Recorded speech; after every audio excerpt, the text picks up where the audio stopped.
اور دنیا کی مختلف یونیورسٹیز نے جب ان پر مقالہ جات منظور کیے ہیں تو اب فاضل بریلوی تو ایک ریسرچ کا نام بن گیا ہے، وہ تو ایک تحقیق ہے، وہ تو ایک بہت بڑا ادارہ ہے، وہ تو ایک انجمن ہے۔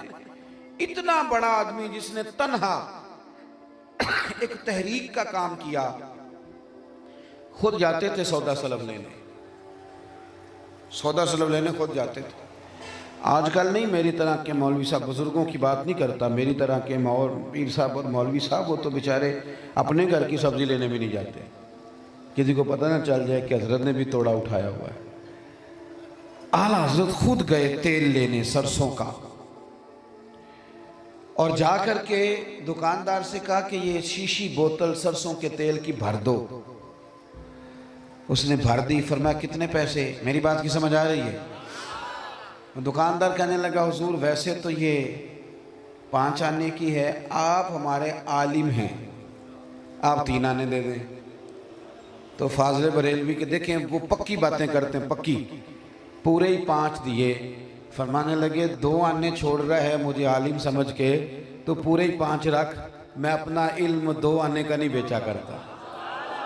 کرو مد ہے اہل دول رضا، اور پڑے اس بلا میں میری بلا، میں 2 آنے میں بکنے والا نہیں، تو رکھنا اپنے پاس سنبھال۔ پکے عقیدے۔ اس دور میں جب لوگ کہہ رہے تھے کہ حضور کو علم ہے تو معاذ اللہ کتنا ہے، تو نبی کریم علیہ السلام کو اختیار ہے تو کتنا ہے، اور حضور کا خیال آئے تو کیا نماز ہوگی کہ نہیں ہوگی، تو فاضل بریلوی فرمانے لگے تم پاگل ہو گئے ہو، حضور ہیں رب کے حبیب۔ تو محب اور محبوب کا یہ معاملہ ہوتا ہے کہ ان میں تیرا میرا نہیں ہوتا، جو کچھ محبوب کا ہوتا ہے وہی محب کا ہوتا ہے، اور جو محب کا ہوتا ہے وہی محبوب کا ہوتا ہے۔ کہنے لگے میں تو مالک ہی کہوں گا، کیونکہ ہو مالک کے حبیب، یعنی محبوب و محب میں نہیں میرا تیرا۔ اور پھر فرمانے لگے نادانو تم کہتے ہو کہ حضور کا خیال آئے تو نماز نہیں ہوتی، ہماری تو رائے یہ ہے کہ جب تک نبی پاک کا خیال نہ آئے تب تک نماز نہیں ہوتی۔ تو پکی باتیں اور پختہ نظریے، پختہ، یہ ہمارے بزرگوں نے۔ تیسری بات یہ کہ ان کا تعلق علم کے ساتھ تھا۔ ابھی استاد بیان کر رہے تھے نا مدرسے کے، کھڑے ہوتے فوراً ہی حدیث پاک پڑھی۔ آپ کسی بھی عالم کے پاس جائیں گے نا، آپ ملانگ کے پاس چلے جائیں گے، آپ کو کیا کوئی کہانی سنائے گا؟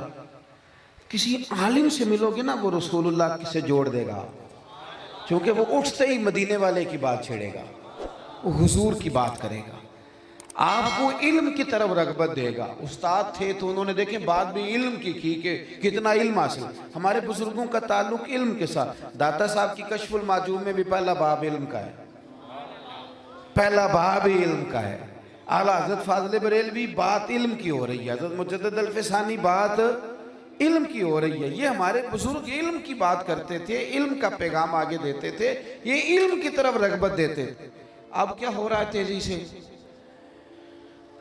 مجھے ایک دفعہ ایک صاحب نے پوچھا کہ اتنے بڑے آستانے ہوتے ہیں تو ان میں مدرسہ کیوں نہیں ہوتا؟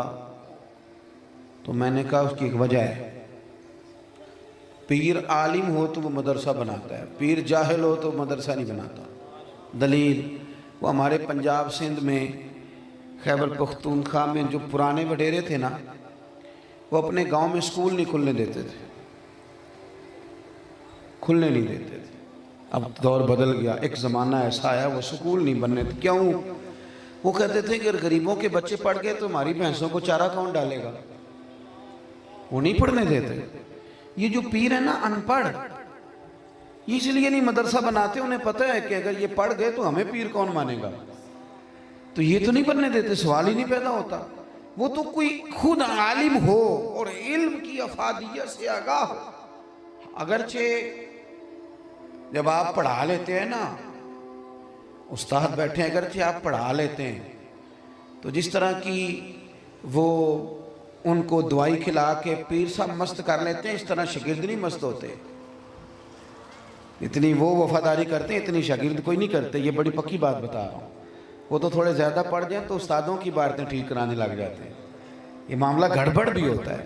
لیکن یہ علماء کی دیانت ہے، انہوں نے مدارس بنائے بھی، مدارس چلائے بھی، مدارس میں کام بھی کیا، اور علم کا شغف دیا قوم کو۔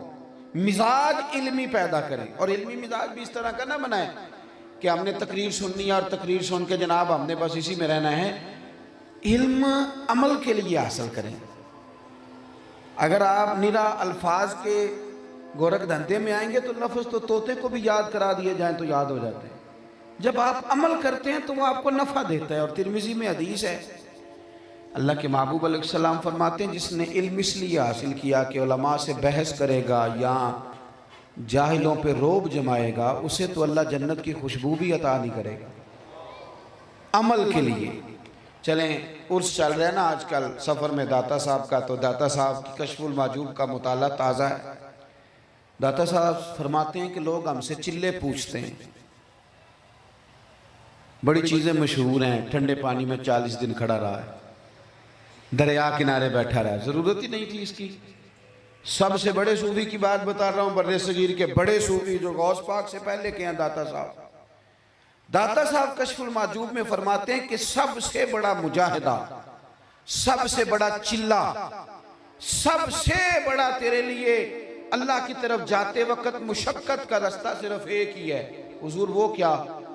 فرمایا وہ اتنا ہے کہ جو تو نے سیکھا ہوا ہے اس پہ عمل کرنا شروع کر دے، یہ سب سے بڑا مجاہدہ ہے۔ یہ داتا صاحب فرماتے ہیں۔ اور آپ نے قول نقل کیا حضرت بایزید بستامی کا۔ حضرت بایزید بستامی فرماتے ہیں میں نے 30 سال مجاہدے کیے ہیں، سب سے مشکل مجاہدہ علم پہ عمل کرنا، یہ سب سے مشکل کام ہے، سب سے۔ اور داتا صاحب پتہ کیا فرماتے ہیں؟ فرماتے ہیں لوگوں کو کہو نا آگ کے انگارے پہ چلو تو یہ چل لیتے ہیں، پر ان سے کو اپنے علم پہ عمل کرو تو یہ ان کے لیے مشکل ہے۔ آگ کے انگاروں پہ چل لیں گے، عمل مشکل ہے۔ تقریر تو آپ مجھ سے کہیں میں 6 گھنٹے شاید کر لوں، پر یہ ہے کہ عمل کب کرنا ہے۔ پر یہ کہ وہ جو فضیلتیں درود شریف کی میں نے اپنی تقریر میں بیان کی تھی، ان کو 1 گھنٹہ پڑھنا کس نے؟ عمل کا رستہ اختیار کریں، توجہ عمل کی طرف کریں۔ ہمارے بزرگوں کے نا خالی تقریروں سے لوگ نہیں سیکھتے تھے، ان کے عمل سے بھی لوگ سیکھتے تھے، ان کے عمل سے۔